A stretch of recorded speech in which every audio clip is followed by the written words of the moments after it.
Hi, and welcome to another episode of the Thoughtful Talent Show. I'm Jen with Jen Werner Coaching. And I'm Chad Ahern of Talent Teams Consulting. And today we're back with another episode and two wonderful guests, one of which is returning and another one we've got new. So I get the honor of reintroducing Kevin Thiele. Kevin is the founder of the Sales Code, a consulting firm which helps technology leaders unlock value in B2B sales teams. He's a fellow Gallup-Certified Strengths Coach and an ED Growth Certified Coach, just like Jen and I are.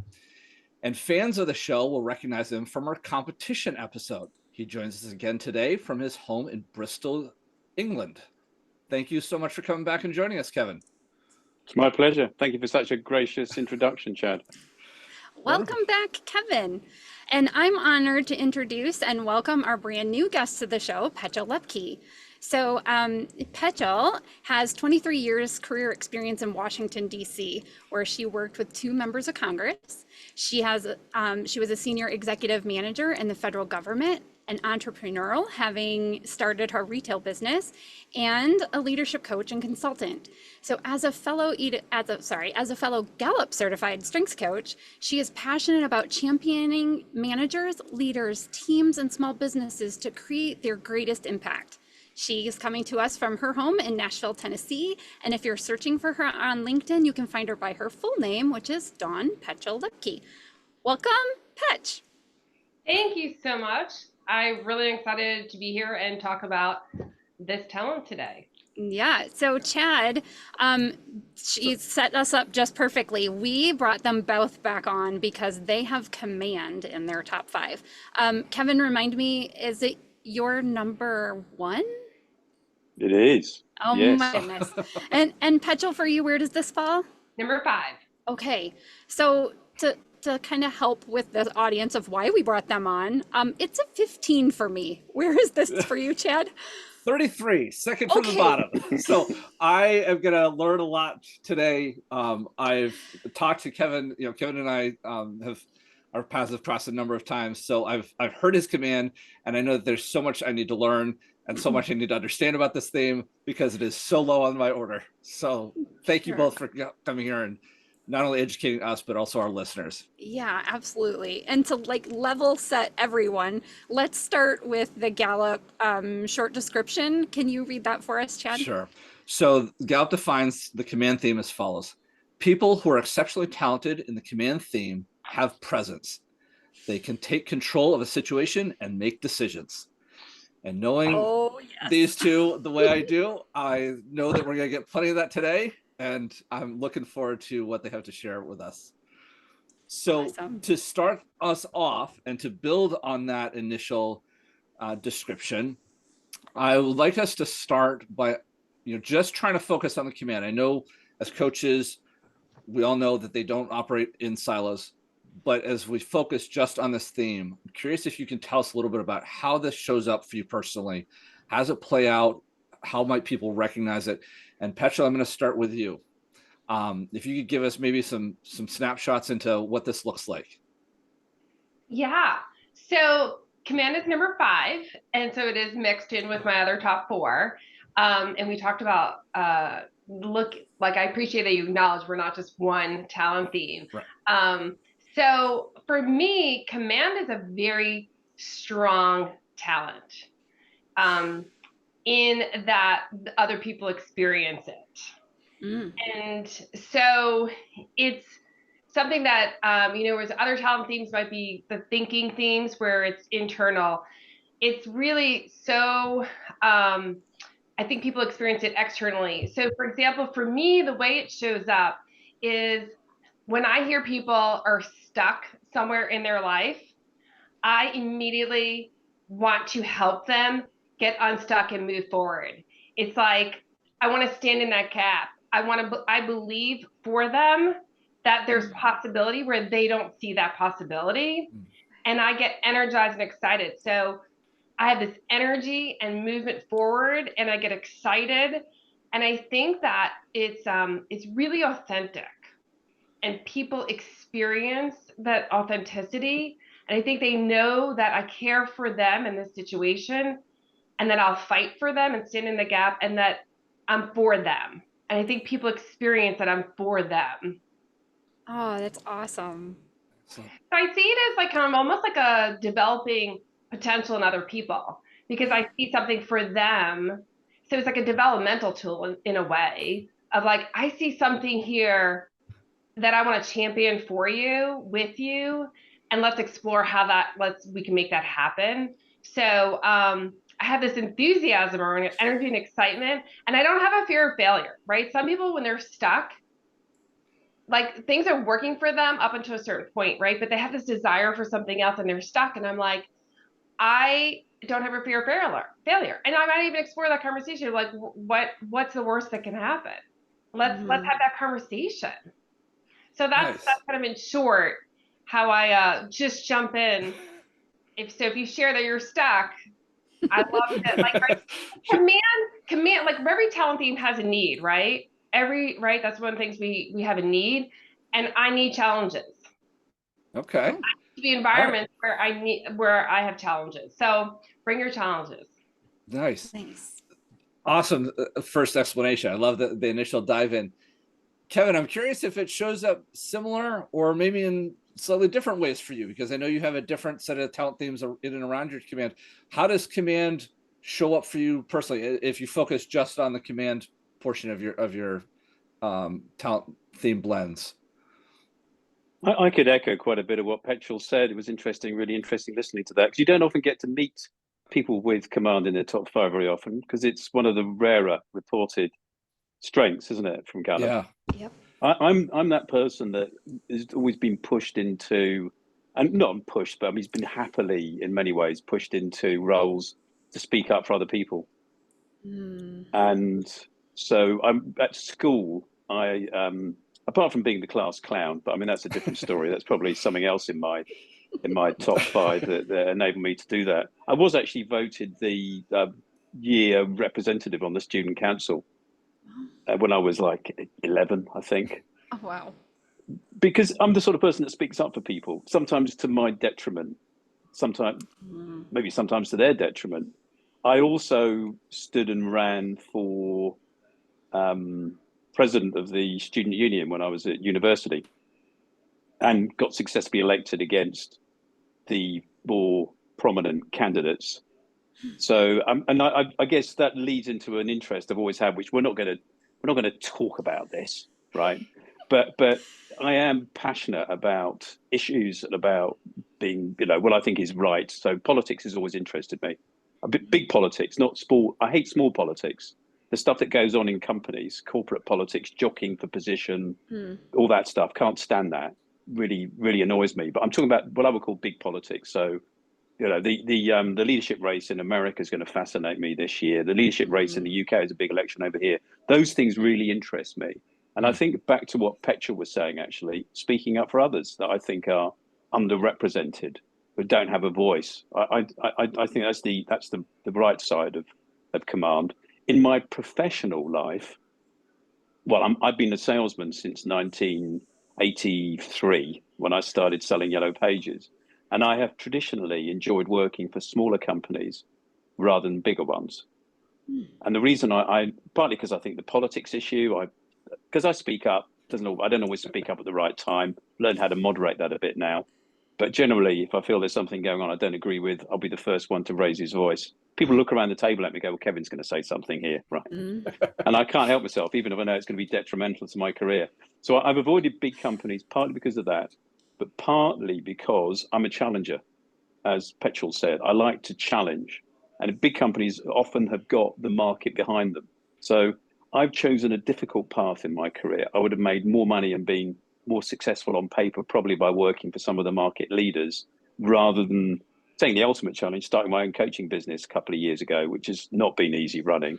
But I did that on the basis that, I guess like Petchell, I don't fear failure. And I'm very confident about my ability to confront issues and challenging people's mentalities. Not other mentalities, their mindsets or their conclusions about what's good for them in a commercial concept. So with IT solutions is something I enjoy doing. Wow.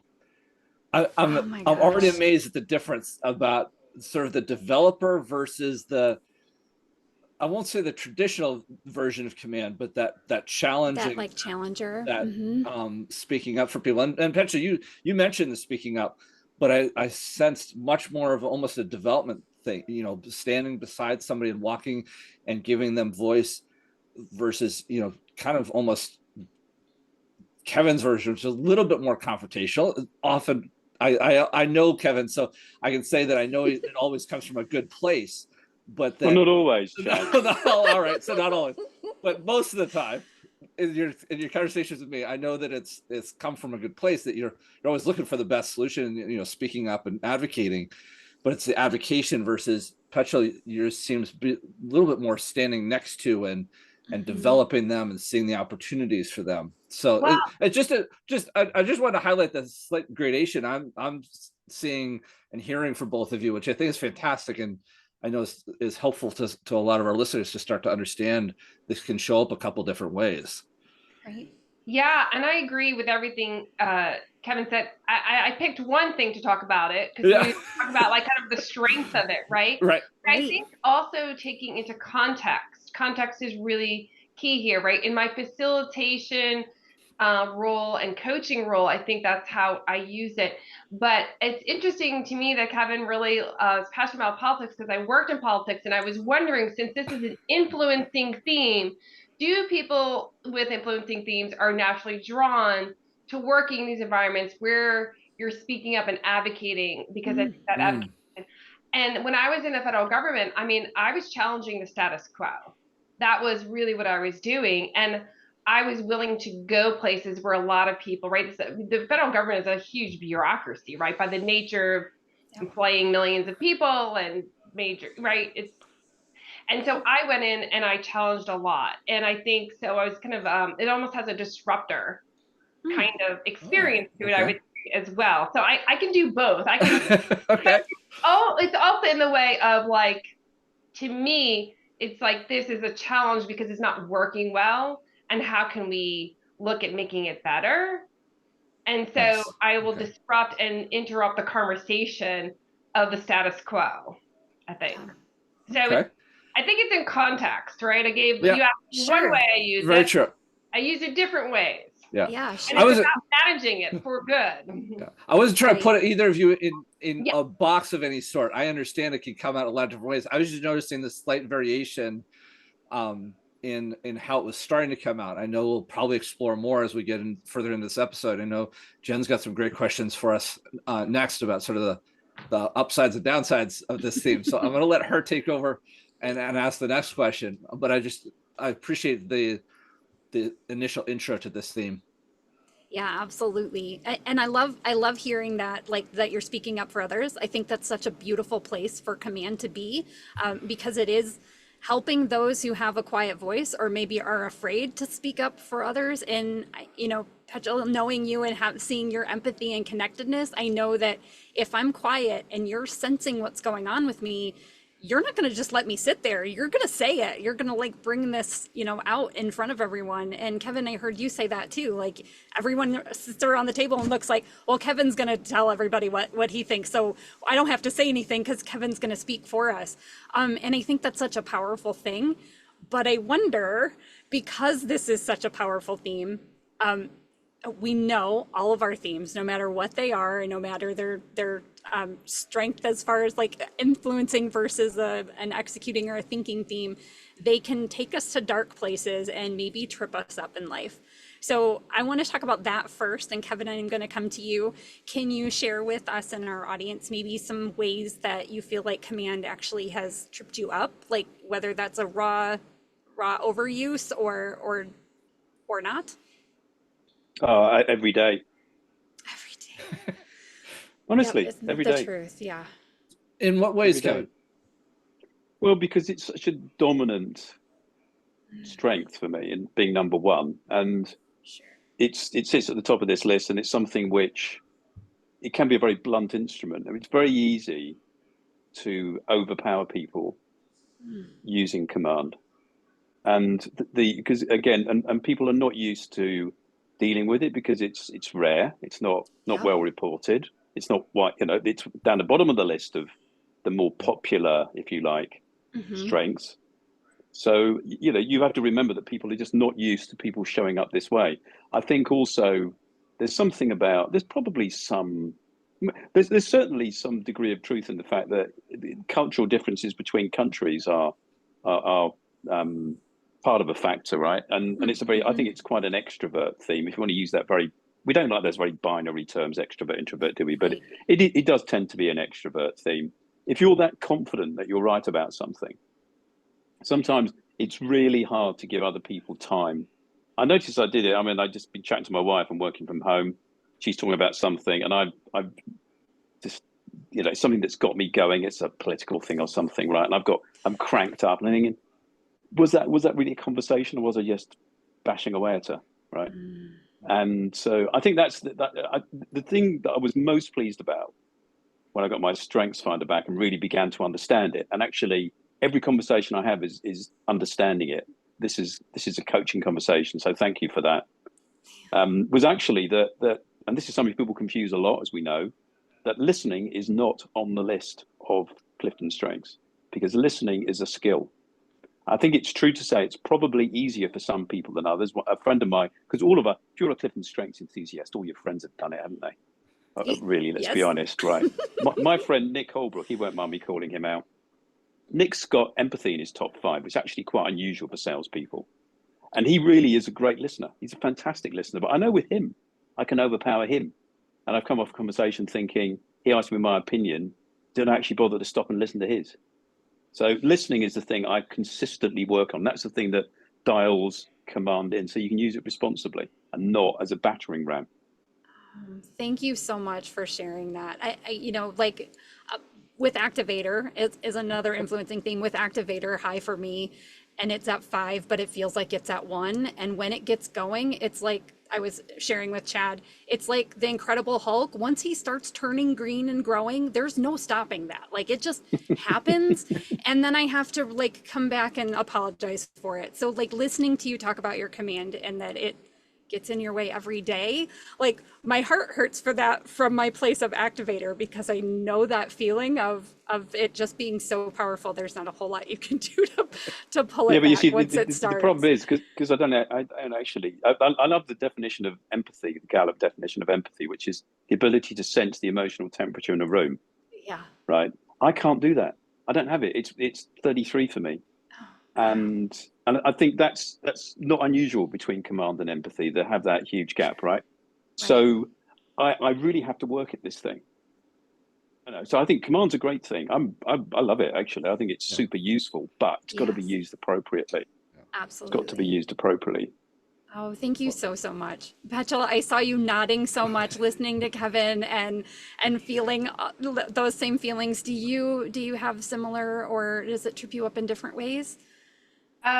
Yeah, I'm right with Kevin on it. It causes trouble in relationships because sometimes the intent and the impact don't align.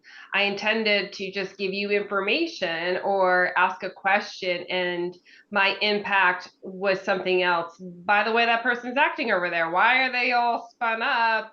I don't understand it. There's this disconnect of the direct communication that it's just the way I know how to speak is directly. That's my default. And that's the way I'm wired, and it offends people at times. And it's like, what just happened? I will say, and I texted somebody a week ago, one sentence, and they are so upset with me. I'm like, it was one sentence text. And so I've learned I got to pick up the phone and have a conversation because and I need to think about how I'm saying it. And I think, my heart goes out for Kevin because he's right. Empathy and command on the Gallup frequency, they are very unlikely pairs. They're the rarest pairs. And I actually, fortunately, I have empathy in my top. And so I really felt Kevin's pain when he was saying he gets in trouble every day and he doesn't know how to read the temperature of the emotions in the room. I don't know how much more it helps me because I'm like, okay, I can tell that this didn't go well, but I'm still not going to back off of it because I'm making my point, right? So that's maybe an area for me to also keep considering with that command. It's so powerful and good. And then when it's not, it's also powerful in the same way of not. Yeah, Jen, you know what I'm hearing here is in some of our early episodes, we talked a lot about flavoring, certain themes flavor one another. And I'm also a big fan of the show Beat Bobby Flay, which is a cooking show. And what I'm hearing here is almost like it's a great spice to add until it's not. Like you can almost over spice a dish. And it's spicy. it's spicy. Yeah, it definitely sounds like there's a very distinct, almost tipping point to this theme. Like you can advocate, you can get, you can make a point, but the minute you're not aware of it, all of a sudden it's too much and people can't handle the heat. It reminds me, Chad, when you said that, of the time that I thought I was sprinkling pepper and I had opened the wrong end of the container and I just dumped it. And I was like, oh, yeah, there's no coming back from that. Like, it's all in there now. Oh, I love that. I love that analogy. Thank you. Thank you so much. You guys, I really do appreciate it. I know this comes from a hard place of sharing what this looks like when it comes on too strong and you kind of lose that control of it. And I appreciate you sharing because I think, coming from my strengths and what I have in my activator and how much I've struggled with that one, I think it's so good for new people who have command and are just learning how to use it and see it in their daily life. They may not even see that this is how they, come across to people. So it's so helpful. And I so appreciate you guys really being open and honest and sharing and vulnerable with us and our audience, because I know it will lead to great things. Okay. I don't want to focus on that anymore because there are such wonderful things that come out of this for both of you. So Kevin, I'm going to start with you again. I want you to talk about where your command has really led you to be this giant influence for others in your work and life. What are those positive sides that we know are there?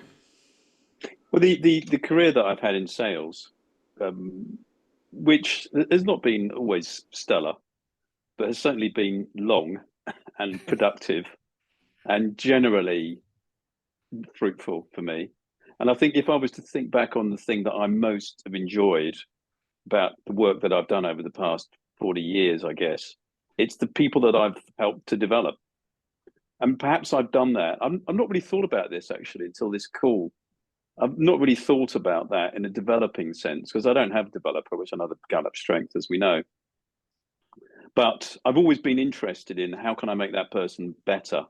How can I help that person to achieve? And I think the ability to challenge people's belief set around what they're capable of, right? Because we do make our world small, don't we? And so I've done that. And I know I've done that successfully for people. I've done it as a coach.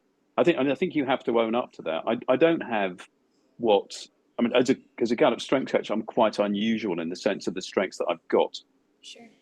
Right. I mean, it's not the regular profile. So I need to work with people that want to be challenged, that are up for that. I have to tell people when I start coaching them, I'm very open about what my strengths are, of course. So they go on, I put them on the back of my business card. We still have those things sometimes. Yep. And so people know, right? So look, this is how I'm gonna show up in the coaching model. If you don't like it, I'm not the right person for you. Right. It's extended into my private life, obviously, because those strengths does as well. And the people in my family know that I'm sometimes going to be asking uncomfortable questions because I'm very happy to do that. Because what I need to get is towards some degree of clarity and resolution. The harmony thing, by the way, is super interesting because my wife has it in her top 5, and you can see that harmony and command actually want the same thing. They want consensus, but they just go about it in a different way. So I'll cut to the chase, like Petchell said, no bullshit, straight down to it. Let's just done, right? I'll tell you what's right for you. Whereas my wife wants to have a discussion about let's look at the possibilities before we land on. She's often been right. I mean, I've often been wrong. Because I will jump to conclusions very quickly because I'm sure I'm right about stuff.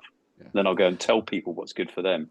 So self-awareness is the key to all of this. I think that's the answer in how you operate. But it's certainly helped me in my sales career.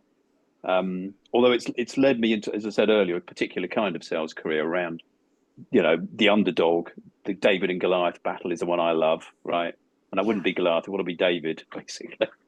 I find that so interesting that you are wanting to be, like with the little guys and take on the big Mm, guys. mm. It is interesting, isn't it? There's no Yeah. fear there. No, no. And actually, if I look back, I mean, again, financially, it's not a great move. I mean, you obviously, it's quite a gamble going to work for small companies in the tech sector, which is mostly what I've done. Some of them, you get real lucky and, you're in the right place at the right time to get this massive payoff in stock dividends. Never happened for me.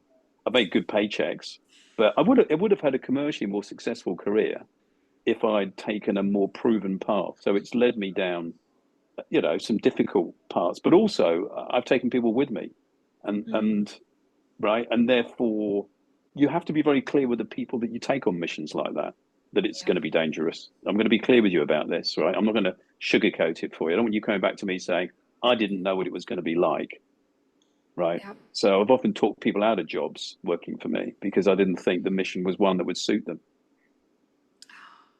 That's really big self-awareness right there.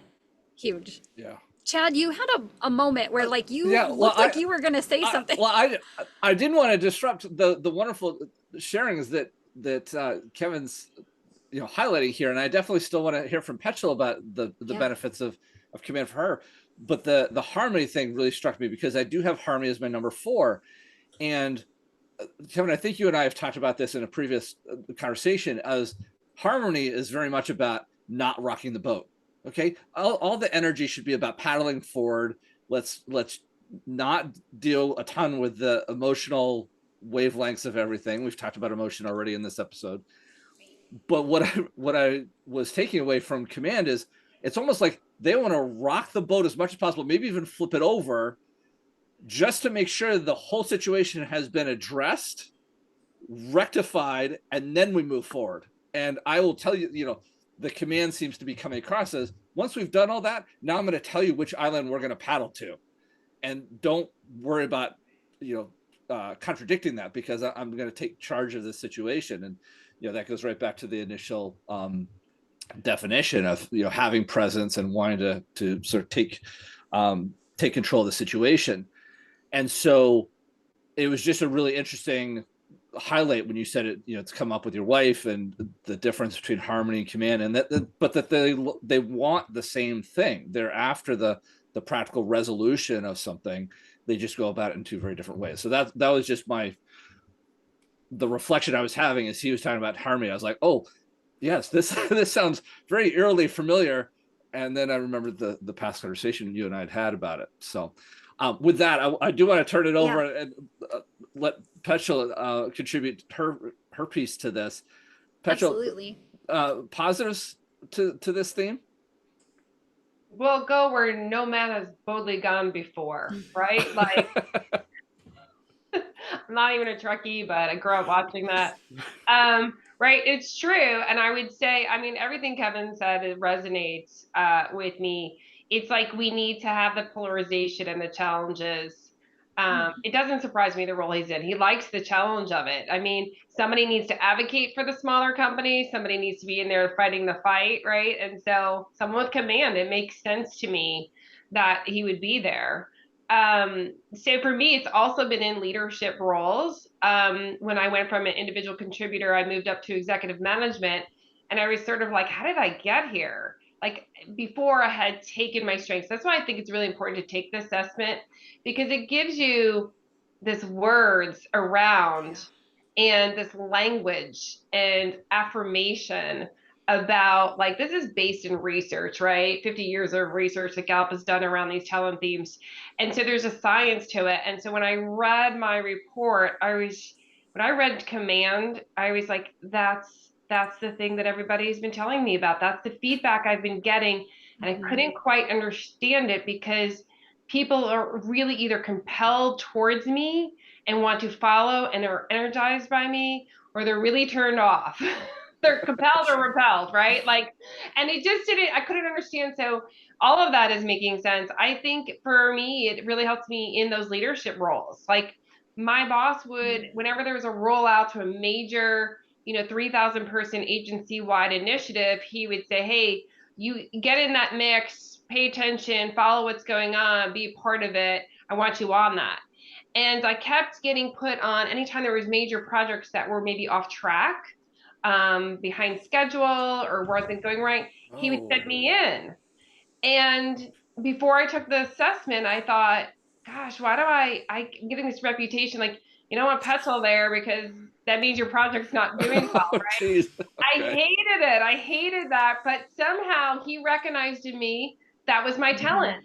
And it wasn't a judgment. It was like, hey, we just need to get this back on track. And I had this ability to go in and listen to everything and say, okay, what's needed? And it's right. Command is where you take leadership when it's needed, right? And so it could be either you're in a leadership role, or it could be like you're not in leadership, but sometimes where there's leadership needed, it's just so easy for you to step in and run with it, right? We talk about those needs. Like, I need to step into a challenge. Awesome. Petchell, I love hearing that about how that other person even noticed it in you before you could even have words for it, and how powerful it was for you to have a word and then be able to, instead of being afraid of like, everyone's gonna hate me, they think I'm just gonna come in and like, it means this stuff's not going well, and instead it's this like building you up, and then once you knew what it was, oh, it's such a wonderful like story for strengths too. You have shared with me before this like protective nature that you think your command has. Can you share a little bit more about that? Yeah, there is something about it. I think that there's a deep care for this person and this situation, and that's part of the fight, that there's this importance to you and this situation that I'm excited and energized about. And so I think that comes across as, feeling very protective over the person and the situation. And I think that people experience that. I mean, people have joked about like, oh, it's be loved by Patch, woo, like, they know there's this deep, deep care and love that they experience.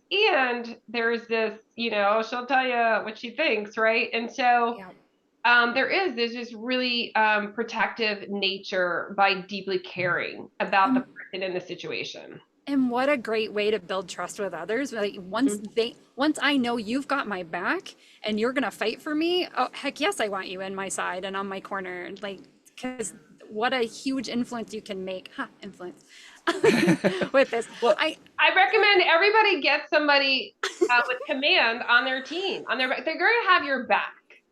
Get someone they're going to fight for you and what's right and stand up for it. So I recommend it. That's awesome.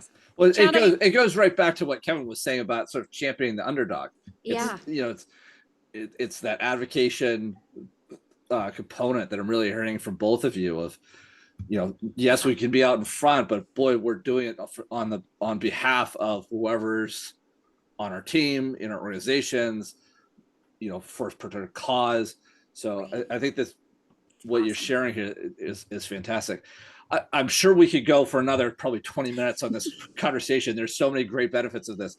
I do want to keep us moving along just so that we can sort of explore the interplay here, not only with command, but some of the other themes. So we've explored this theme as a standalone. Now I want to bring in the theme dynamics. So I'm curious and Petchell, I'm going to come to you first with this question. Is there a theme, or maybe it's two themes, that you commonly find yourself pairing with your command to almost enhance its contribution, its way of playing out in the world?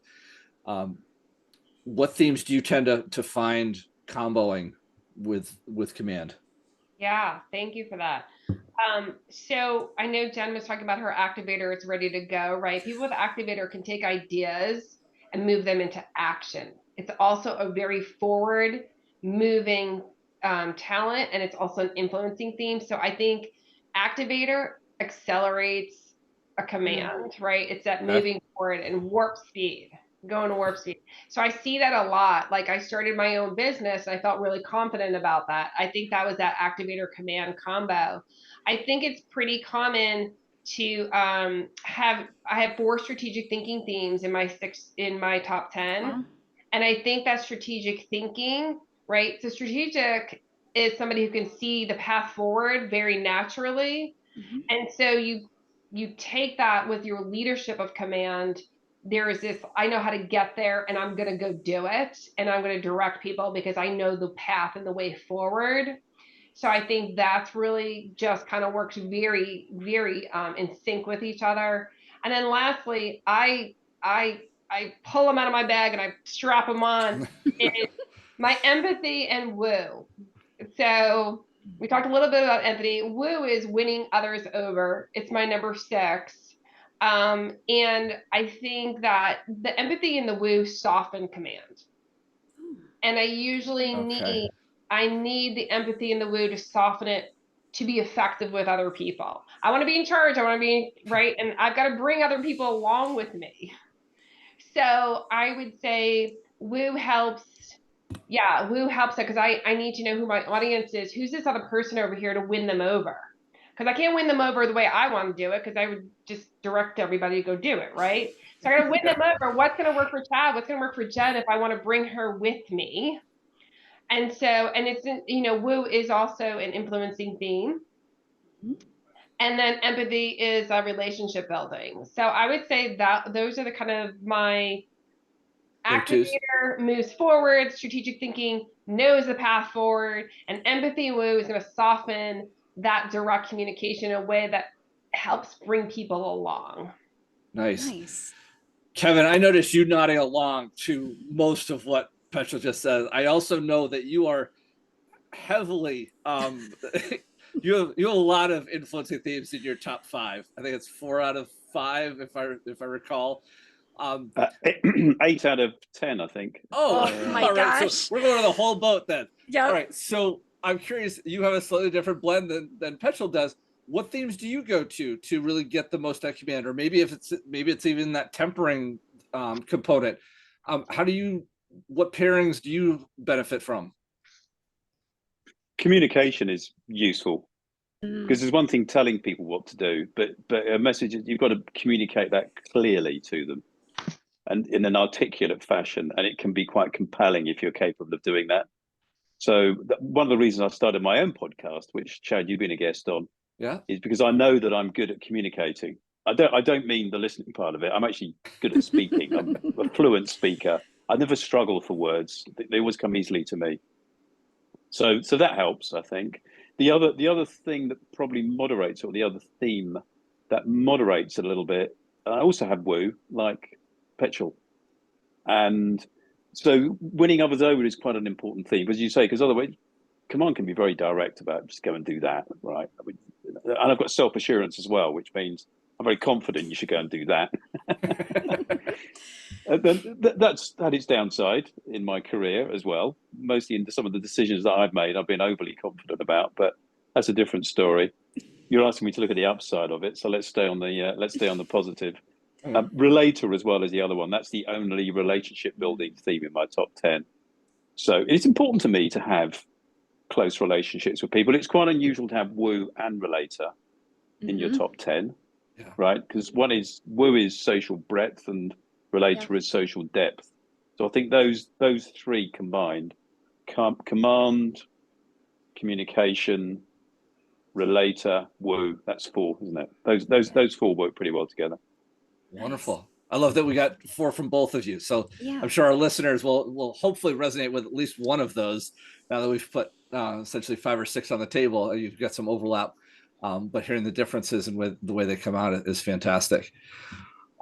Jen, now that we've explored sort of the theme dynamics, do you want to take us to our next question? Yeah. So, with our experience with clients, like you said, Kevin, command is not very prevalent. It's one of the least prevalent. And I believe it's even like, and we're not no one quote me on it. And I don't know the statistics, but I believe that it's actually pretty uncommon for women to have command. Now, in my experience, most of the people I've met who have command actually have been women. And it was always very surprising to me when they come across me and I see I have their talents in hand and I'm like, oh my gosh, they have command, because it's so unique, and especially to find it in a woman too. It was really interesting to me to I think see there might be a reason for that though. I wonder if more there's a gender. societal.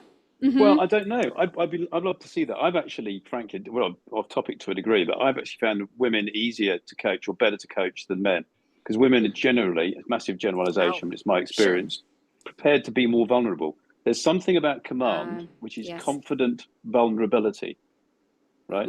Oh, I like that. And that's generally my experience. So maybe there are more women that you come across.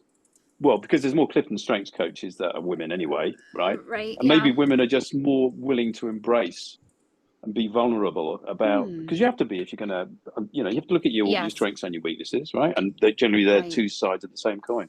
Correct. Interesting. Yes. Oh, I love that confident vulnerability. So this gets me to my question. I'm sorry, a long-winded way to get there. But thinking about the people that we've coached in the past or maybe come across who have command in their top 5, have you noticed any that come across really differently than your own? Like you explained some, like those extroverted tendencies to those who have command. But can you think of any that are drastically different than your own? Kevin, I'm gonna come to you first. Yes, I can. The only thinking theme I've got is ideation, and that resonates with me. Actually, I'm sure that's true. I think the commanders that I know, the few that I know, that look different to me, are generally because they've got strategic thinking. Okay. Yeah. Which makes them perhaps a bit more reflective. Oh, okay. Before they go out and tell people what to do. And they might be more confident about the plan they've got, as opposed to, I tend to kind of shoot from the hip, gut instinct more than planning. Really, is my traditional favorite style of operating. So they almost have a built-in break then, you think, with their strategic thinking themes, like it maybe has that a little more introspection before it comes out. I certainly look for partners that, if I'm working with people that have strategic thinking, because it's not a great area for me. Great. Okay. Petchell, how about you? I think you and I had a whole conversation about activator and command before. Yeah. Well, I do want to say, I want to piggyback something Kevin said. I think when he said he shoots from the gut, I think there's something very intuitive about command.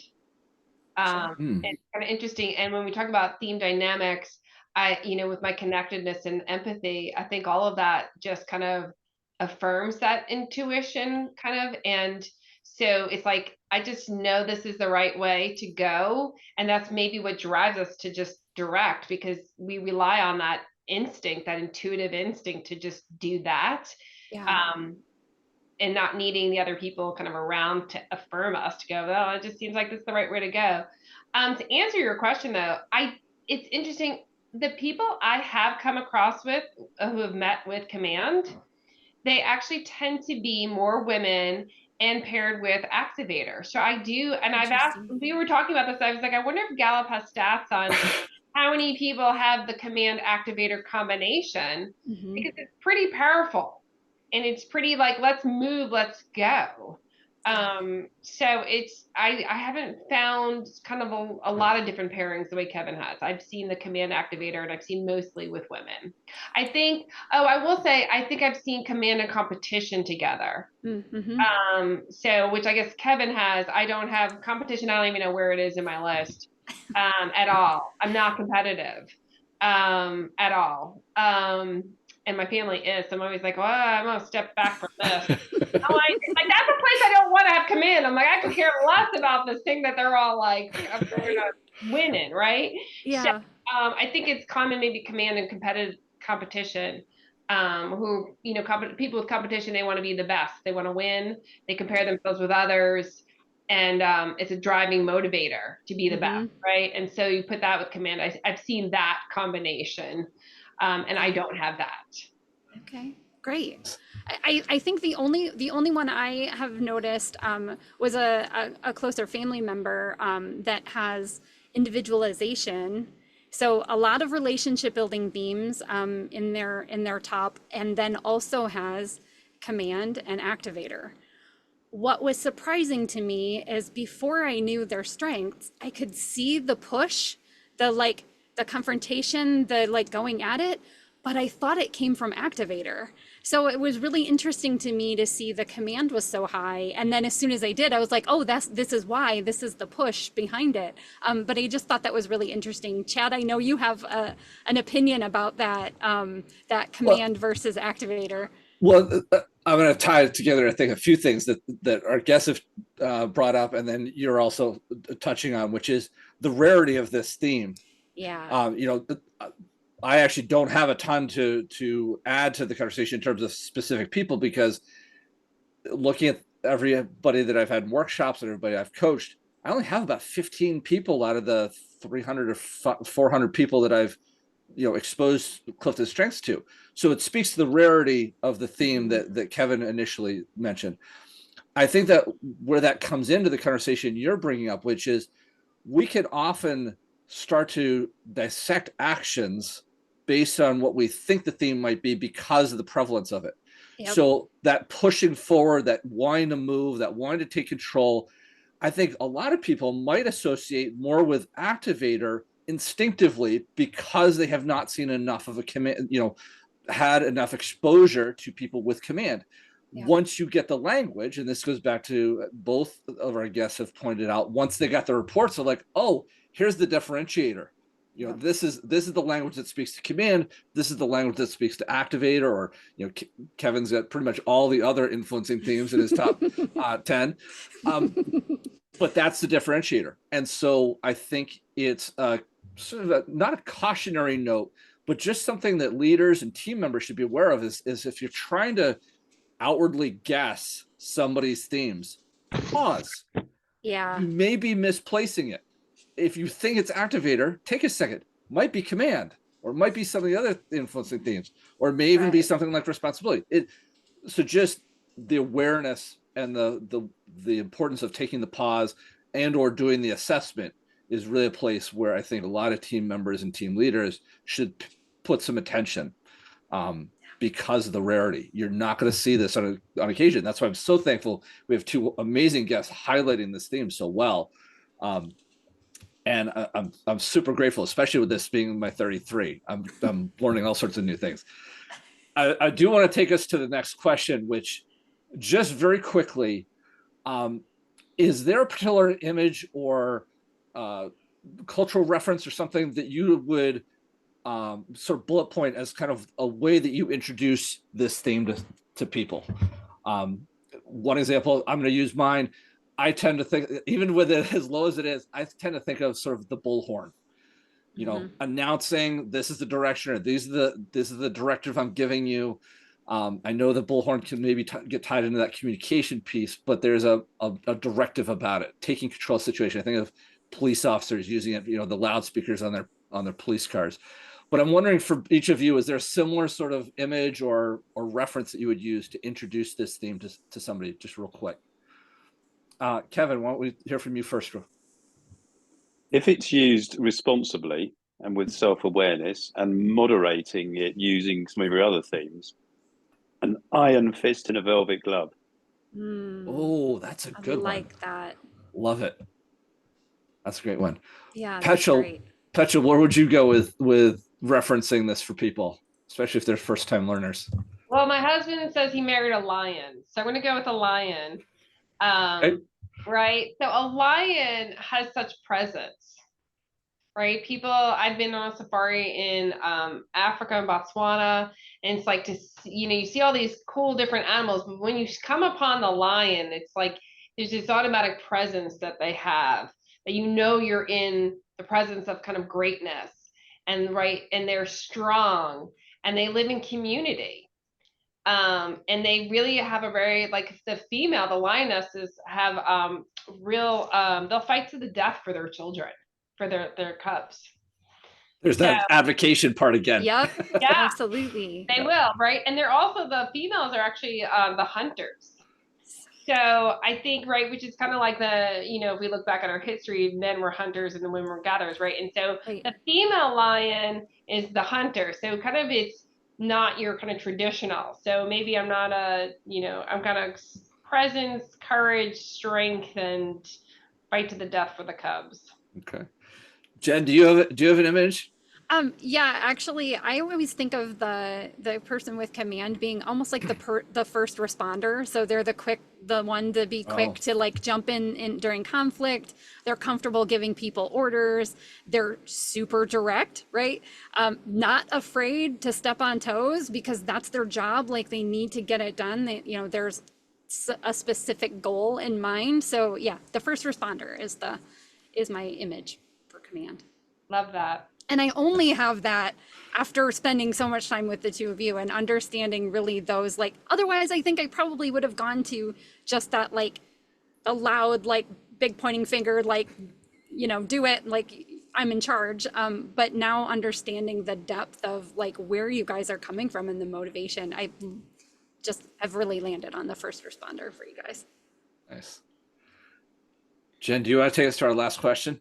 Yeah, sure. So, okay, in an attempt to help someone who has, or help team leaders or team members help someone who has command that's on your team, we want to help them bring out the best, have their best contribution to the team. What is some advice you could give to team leaders or team members? Petchell, I'm going to start with you to help bring that best contribution to the team for those who have command. Yeah, great question. Because I think we need kind of that feedback. And so I would say two pieces of advice is don't take it personally. If someone is speaking directly, if you know the person has command, try not to take it personally. Like most people don't talk like the way people with command do. And so just kind of maybe don't take it personally, have some grace for it. And my advice is like what you could proactively do is if they said something in a way that you object to or offended by, or you think they're just rude or like judging you or something, I would say approach it with curiosity and call them out and say, hey, I'm just curious, what did you mean by when you said this? Or how did you mean that? Because I interpreted it this way, and I'm curious if that's what you meant. And I say that because I think in our previous conversation, I kind of have this guardrail for me of a quote by Brendan Manning, which is an author, and he says, in every encounter, we either give life or we drain it, and there's no neutral exchanges. And so I keep that in mind, but I don't always know that I'm taking or draining or being rude to you. I just don't know it. So I'm still learning. I'm still growing, right? We talk about raw to mature. Sure. And even though I've been living with this and have known about it, I took this assessment 7 years ago. And as Kevin pointed out, it's daily for us. So, be curious. Don't take it personally and say, hey, I received that this way. Did you mean it that way? Great advice. Great advice. Yeah. Yeah. And Kevin, how about for you? What would you offer? Well, I think people with command like transparency, like getting straight to the point, like to be clear with people. I think you need to let your staff know that's how you're likely to communicate with them. So again, yes, this is how I'm going to show up, right? Be aware of that. But also, for me, the biggest learning has been the listening. Real leaders speak last. Okay. That's the most important thing, I think. It's because with command, you are very keen on diving in straight away. But let the room talk first, and just try and dial it back, because you can be so forceful with command that other people don't feel able to make a contribution. They're now thinking, well, I know what he thinks, and especially in a leadership position. Sure. Some people are not going to be comfortable about sticking their necks on the line. Command's always comfortable about sticking its neck on the line, much to its detriment if it's not properly used, as my experience has told me. Thank you. Excellent. Well, this has been a great show. I'm wondering, and I know that I can tell you want to advocate for this theme. I'm going to offer you an opportunity here at the end to help us summarize the show real quickly. What would you say? I'm going to ask for each of you to give us sort of 2 key takeaways about this theme. And if we can keep it in maybe a bullet list sort of format to really emphasize the point, really take control of the situation and the episode. To finish this out, what are the two key takeaways you would you would want people to know about coming out of this episode? Kevin, I'm going to start with you. Petchell, I'm going to finish up with you before we finish out the show. Well, I got a lot out of this today. I got quite a bit from you, Petchell. Thank you for that. My favorite TV series when I was a kid was Star Trek, the original one with William Shatner. Yeah. What a beautiful program. Still looks good to me now. I mean, it's a wonderfully optimistic view of the future and how technology is going to play a part in uniting the human race, all these different identities. It's so pertinent. But that message, as you say, to boldly go where no man has gone before. I know they've changed that now. We don't say no man has gone before. Fine. But actually, if you want someone to lead you on a difficult mission to an uncertain destination, then Commander James Kirk is the man you want for that role, or Commander Petchell Luepke, if you want to be looking at someone in today's universe. Yeah. Awesome. Wonderful. So going into the unknown, advocating. I love it. Petchell, what would be your one or two key takeaways that you want people to know about this theme? Know that we love and thrive in challenges. And so if we're in a challenging conversation with you or we're challenging you, it's because we care deeply. And we're going to go and take you where somewhere you haven't done before.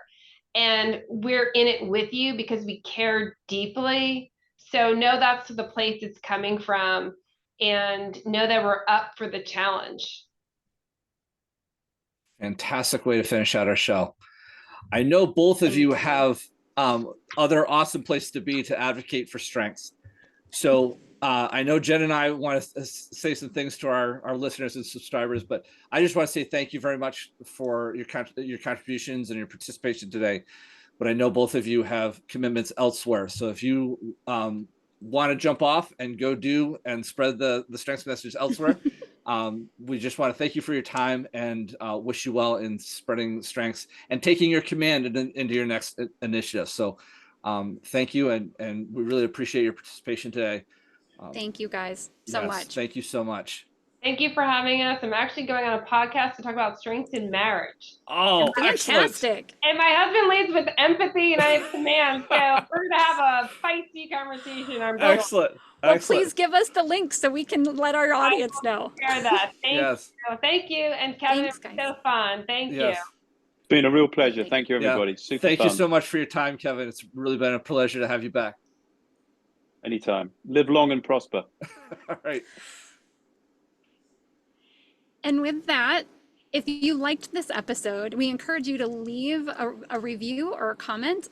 Please do all those great things that the bots do that make sure that we get our message out to more people who want to learn about strengths and what it can do for them. If you need to get in touch with Chad or I, or even with Petchell and with Kevin, all of our information and contact stuff is in the show notes. Yes. So until next time, I'm Chad of Talent Teams Consulting, encouraging you to keep playing to your strengths. And I'm Jen Werner of Jen Werner Coaching, encouraging you to be uniquely you.